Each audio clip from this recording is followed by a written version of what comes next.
Newton's law के मुताबिक internal forces का प्रभाव सिस्टम पे नहीं होना चाहिए, लेकिन फिर भी फोर्सेस है, चाहे इंटरनल ही सही, कुछ तो प्रभाव होगा।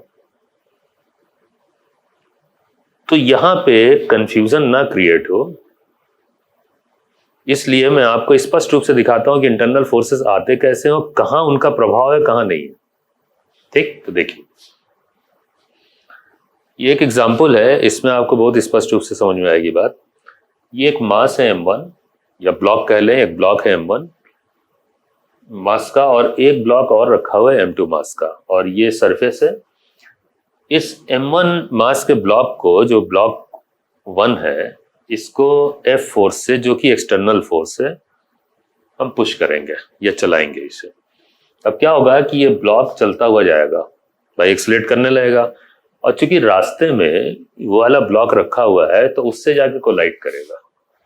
जब ये कोलाइड करेगा तो हैपनिंग क्या होती है जरा देखिए, पहले देखिए, ऑब्जर्व कीजिए, फिर मैं एक्सप्लेन करता हूं।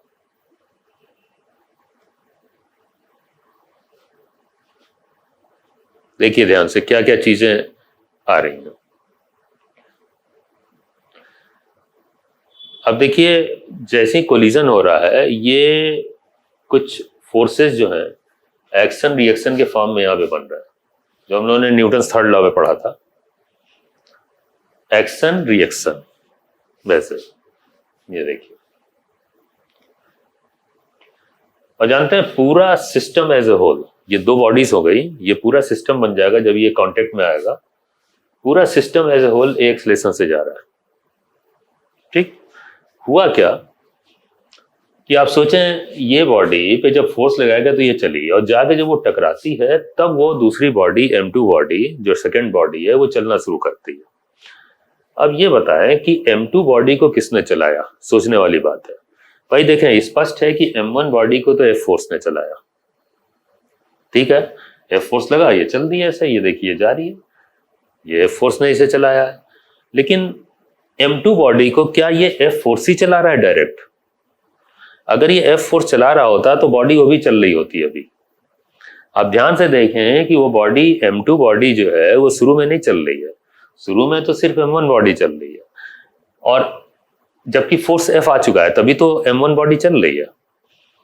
m2 बॉडी तब चलना शुरू की है जब m1 बॉडी से टकराती है, यानी कि आप ये कह सकते हो, सत्यता ये है कि m1 बॉडी m2 को पुश करती है। m1 बॉडी जब m2 को पुश करती है तो m2 बॉडी चलती है, और वो पुश करने वाला जो फोर्स है जिसे चला रहा है m2 को, वो बेसिकली यहां पे कोलिजन पे क्रिएट होता है, ये R।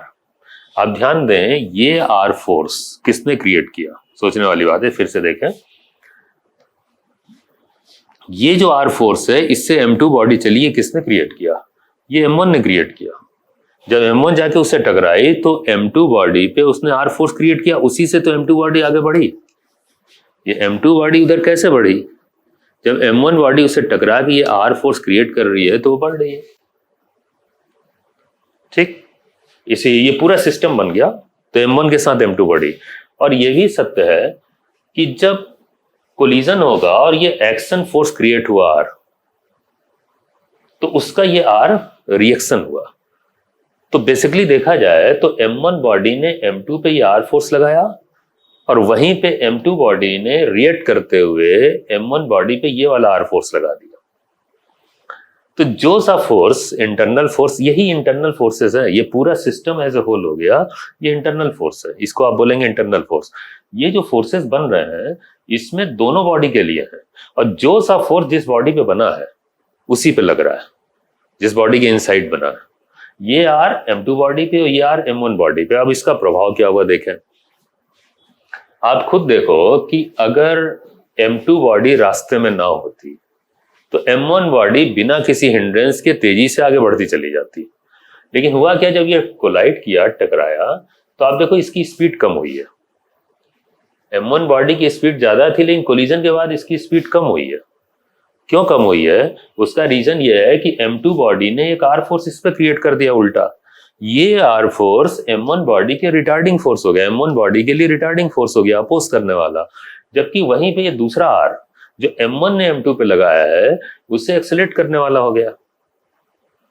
अब देखो प्रभाव अलग अलग देखो, जब दोनों फोर्स क्रिएट हुए हैं, कंफ्यूजन ना हो इसलिए ध्यान दीजिएगा, एक आर ने M2 को चलाया यानी कि एक्सेलरेट किया, ये तो रुका हुआ था, और वहीं पे दूसरा आर जो है जो रिएक्शन के फॉर्म में आया है उसने M1 को हिंडर किया है, रेजिस्टेंस क्रिएट किया है, उल्टा फोर्स है, इस फोर्स के इन्फ्लुएंस में चल रहा था लेकिन उल्टा फोर्स लगा M1 बॉडी पे, नतीजा M1 बॉडी की स्पीड घटी और M2 की स्पीड डेवलप हुई, और फाइनली क्या हुआ कि पूरा सिस्टम एज ए होल सिर्फ एक एक्सेलरेशन से चलने लगा। ये फाइनल एक्सेलरेशन जो है इसका कुछ रहा होगा एक्सेलरेशन, लेकिन कोलिजन के बाद ये वाला जो एक्सेलरेशन ये पूरे सिस्टम का है। अब पूरे सिस्टम का एक्सेलरेशन का मतलब है कि इसी एक्सेलरेशन से M2 बॉडी भी चली और इसी एक्सेलरेशन से M1 बॉडी भी चली।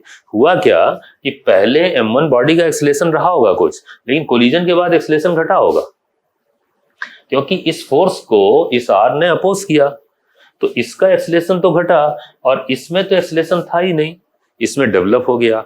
नतीजा एक का घट के और दूसरे का बढ़ के फाइनल एक्सेलरेशन सिस्टम का एज ए होल एक ही हो गया है। मतलब ये दोनों बॉडीज इसी एक्सेलरेशन से मूव कर रही होंगी।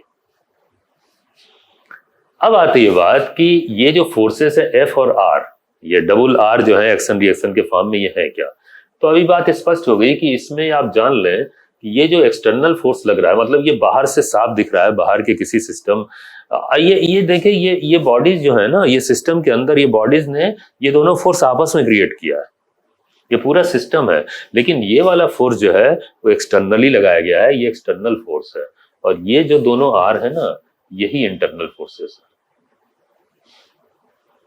यही इंटरनल फोर्सेस है। इंटरनल फोर्सेस हमेशा सिस्टम के अंदर ही डेवलप होते हैं, एक्शन और रिएक्शन के फॉर्म में। सिस्टम की जो बॉडीज होती हैं ना, सिस्टम क्यों बोल रहे हैं, more than two bodies, more than one body, system इसलिए है क्योंकि मोर देन वन बॉडी है, ठीक है।